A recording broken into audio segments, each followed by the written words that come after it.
Hello, knowledge seekers. Welcome to the Child Schooling Council once again. Today, I'm going to talk about one of the richest country in the Europe. Its GDP per capita at purchasing power parity is said to be estimated at 69,231 international dollars. Although the size of this country is half the size of the state Karnataka in India, it is said to be a powerhouse in Europe. To speak further, the alcoholic beverage sector is one of the primary industries contributing to its economy. The next comes pharmaceuticals, and then next financial services. Software industries, medical technologies, and aircraft leasing are some of the major countries' sectors where economy constantly has been boosting. This country is also recognized as one of the most profitable nations for USA organizations in the world.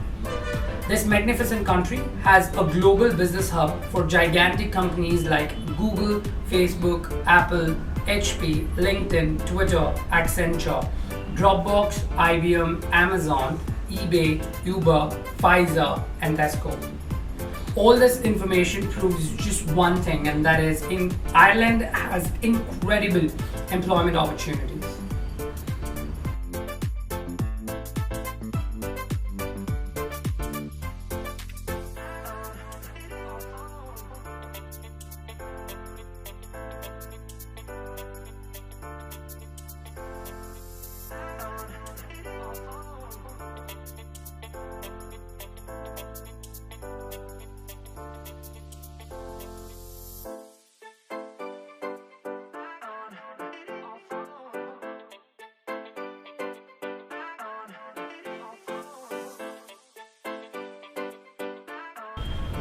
So let's understand few facts about Ireland. There are about 10 universities, 11 institutes of technologies, 4 national institutes and 4 colleges. And there are many other educational institutions spread across the island. The kind of tuition fees that you could expect, whether it is for undergrad, postgrad or PhD, could be anything between 6,600 euros per year to about 15,000 euros per year. The kind of living expenses that you could expect is anything between 5,300 euros per year to about 7,500 euros per year. The next thing that you should know about is the climate. It is anything between 15 degrees Celsius to about 20 degrees Celsius throughout the year, more or less, and that's the beauty of the entire country. The climatic conditions are really favorable for any students coming from across the world. As an international student, you're allowed to work for 20 hours a week. And if you decide to study your undergraduate in Ireland, you will be given post-study visa stay-back period to be 12 months. And if it is for postgraduate course that you apply for as an international student, after completion of your post-graduation, you're allowed to stay back in the country for about 24 months. Would you believe if I say that there are about 35,000 international students studying in Ireland? It's quite surprising, isn't it? The next important thing is, how do I choose which university should I study in for my master's, bachelor's or PhD? Now, good thing is the number of universities in this country are quite limited. So what you could do is just reach out to each university, understand what kind of programs do they offer, when do they offer, the intake, when should you apply to the universities, the deadlines, and what kind of tuition fees that you will have to bear if you are willing to study in that particular university. And next important thing is what kind of job opportunities you will be exposed to. Would you be living in a prime city or would you be living in some regional city? Where exactly is this university located? What kind of professors will be teaching you the program that you choose? Is it really famous? Is it popular among the international community?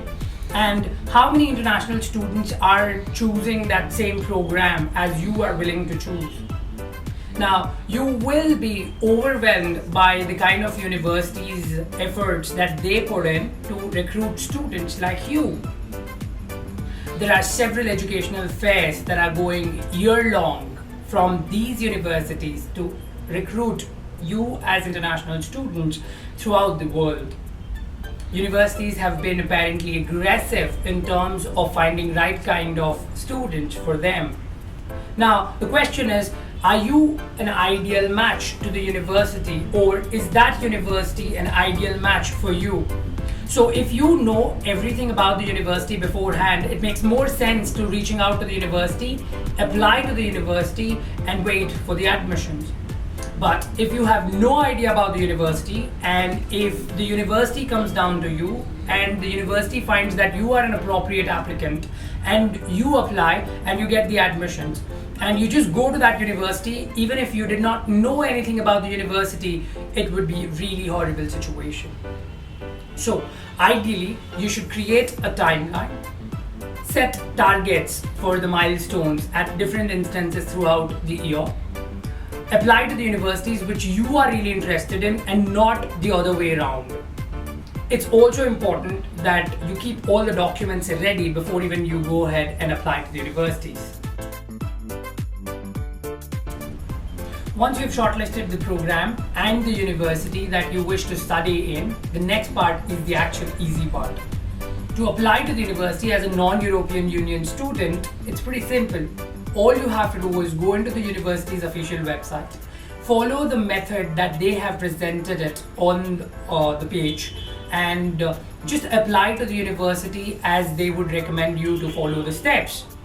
But one thing ahead I would like to say, keep all the documents ready beforehand, whether it is statement of purpose, letter of recommendation, essays, resume, or all your academic documents like transcripts, 10th grade, 12th grade marks cards, and things of that sort.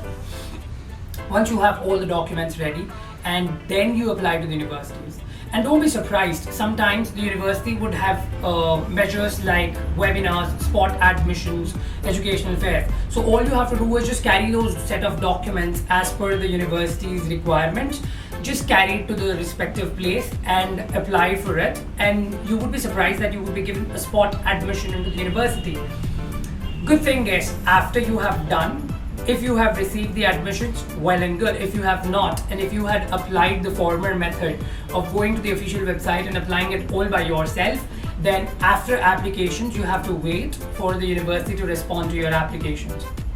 It's pretty simple to understand. If you are a qualified student, if you have scored about say 60% in your 12th grade to apply to the bachelor's degree, or 60% in your undergraduate when you're willing to apply to the postgraduate programs, then your chances of getting admission is quite high. After you've received your admissions into your university, I understand that you would want to celebrate, but there are quite a lot of things that you must do to relax.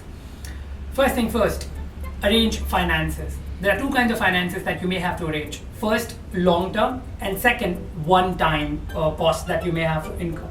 For example, long-term is something that will help you to fund your education, that is tuition fees or living expenses.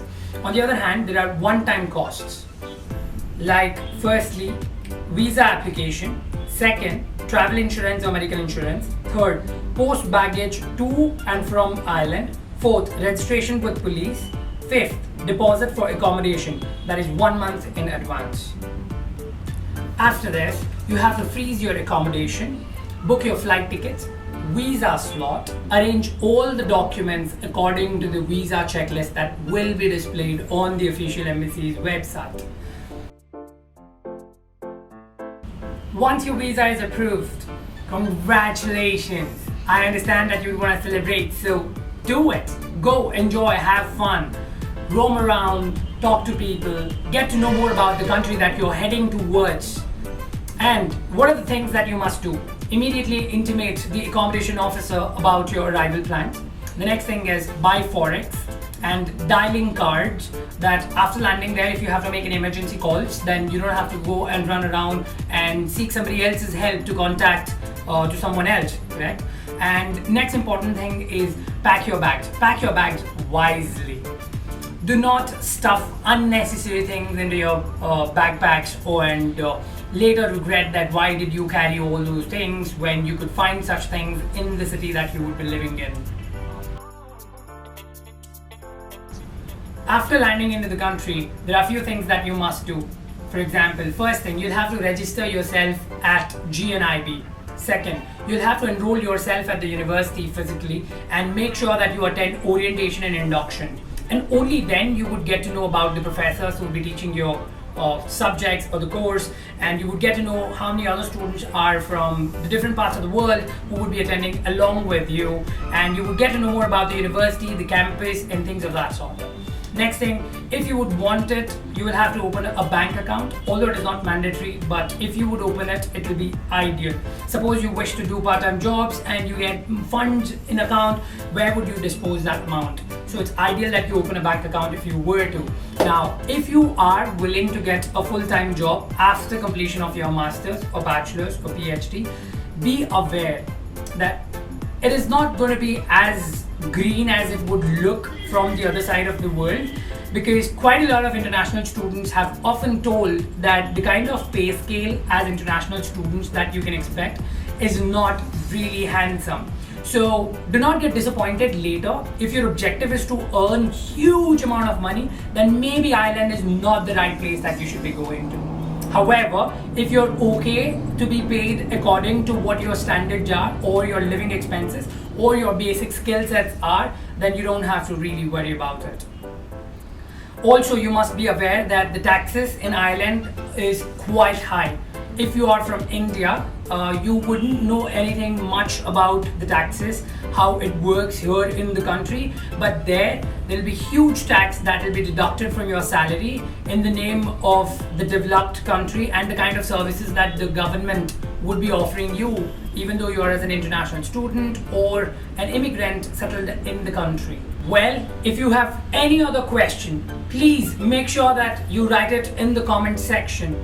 If you have questions pertaining to the university, if you have questions pertaining to the documentation, if you have questions pertaining to the visa, please write it in the comment box below.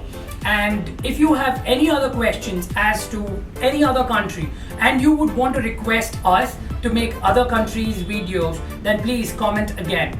And do not forget to like if you really liked our video, and share it among your friends and family and also relatives.